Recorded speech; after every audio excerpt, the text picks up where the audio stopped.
For Red Film Radio, I'm Matt Micucci from the 2019 BFI London Film Festival, and I'm very pleased to be joined by filmmaker Stanley Nelson. Thank you very much for joining us. Thank you so much. And it's a real pleasure to talk with you. The film that you're presenting here is called Miles Davis, Birth of Cool. Now, I don't know, is there a few words that you would like to say just to introduce the film? It's kind of self-explanatory from the title, right? But I just... Yeah, I mean, the film is a biography of Miles, kind of warts and all, and it's narrated by Miles. So we have an actor, Carl Lumley, who's portraying Miles' his voice from Miles' autobiography. So all the words are Miles, but we get a lot of Miles talking about his own life, his own music. Right, and I mean, I watched the film and I thought it was great. I'm a huge fan of Miles Davis, and I love his music, but I just also love him, his personality, is everything. I'm just a huge fan, but I'm just wondering, about you. When did you first become aware of Miles Davis, and when did you start becoming, a fan of his stuff, of his work? So my parents were big jazz fans, and so they had Miles all around the house. I can't remember a time where Miles's music kind of wasn't in my consciousness. But when I went away to college, I took my father's Kind of Blue album. I kind of snuck it into my suitcase, and I was in college and I was listening to Miles, and so ever since then I've listened to Miles and loved his music as he went through his different phases. Right. So Kind of Blue was the first album that you really listened to and made you aware of Miles Davis. Yeah, and I was just at college age as Miles kind of did Bitches Brew, and then went into some of the other On the Corner and some of those other things, which involved bringing funk and rock into jazz. So I was also really into that. Yeah, it's all amazing stuff. But exactly, when I think of his career and just so much music that he made, and just the way in which he kept developing he kept almost reinventing his art as he went on along. There's so much to fit into a documentary, in a sense. That, I mean, I'm just wondering, did you find it challenging to kind of just keep it all compact in a length that I think doesn't exceed the 2 hours? We felt that you could tell this story in 2 hours, and you could tell this story, a comprehensive, story in the 2 hours. So that was kind of, the slot that we were given and where we wanted to go. I remember when I first started talking to the editor about it, and he was like, 2 hours? Oh, no, you can't. And we're like, no, we can do this without cutting corners. And I think we do it. I think we make a really good, entertaining film. I think if you did a film that was 3 hours or 4 hours or a 6-part series or 8, it would have to be a very different film. I mean, you can't just keep going on and on, and then there was this album, and then there was this album, and then there was and the trials and tribulations. So I think that we were really honored to be given this 2 hours to make a film on Miles, and we didn't feel hampered in any way. We felt like, yeah, let's go for it. This is great. And there's also such a great balance. I think you don't particularly stop excessively on one album or one particular period of his life. I mean, that's also admirable.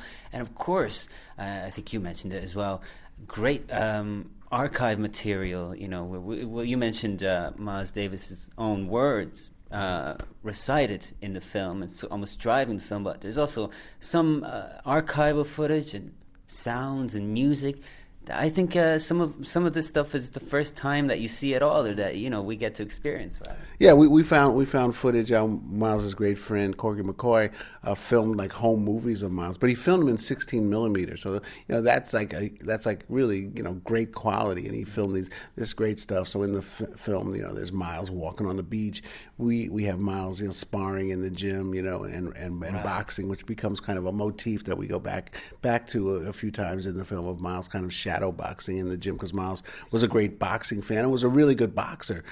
He would spar all the time, and the one thing they would tell his sparring partners was, just don't hit him in the lips. Just don't hit him in the lips.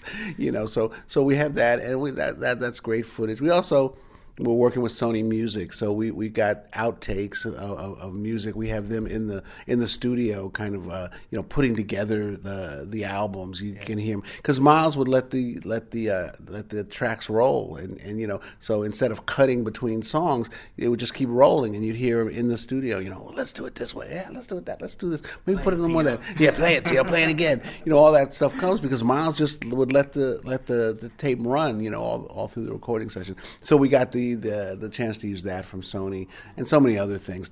We had thousands and thousands of pictures of Miles.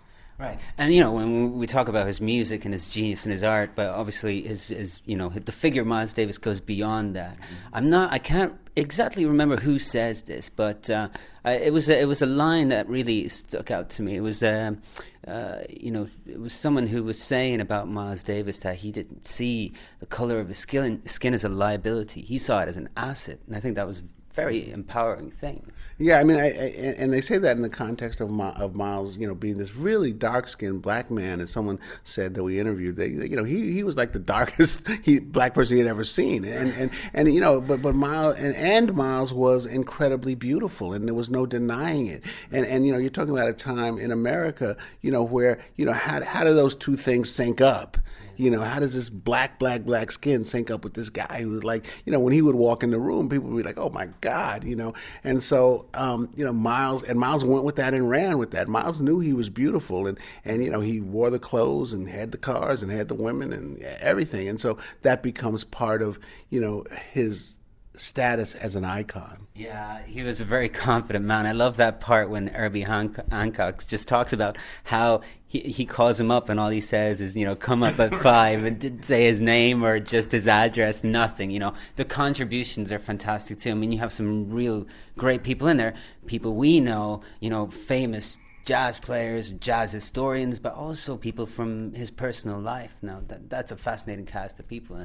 Yeah, and they're really funny. It's hard to say. It's going to be interesting to see the reaction of the film, here in Europe, because it's a comedy in some ways, and in the States, people are cracking up, because it's really funny, and they're really funny about Miles.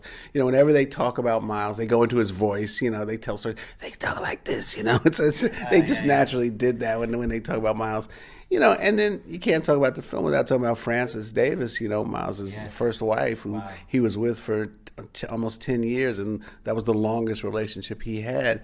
And she was really influential on Miles and his music. And she just steals the show. I mean, she's just she's a star, and she was a great dancer, an incredibly beautiful woman, and she just takes the film and just runs with it, Yeah. It's fantastic. Unfortunately, this is all the time that we have, but I mean, thank you very much for joining us and talking about your film, but also, talking about Miles Davis himself, who's just a great artist, and it's always great to talk about him. Thank you very much. Oh, it was my honor talking to you, and it was really my honor to be able to make this film. Thank you. Thanks a lot. And this is Fred Film Radio, the Festival Insider.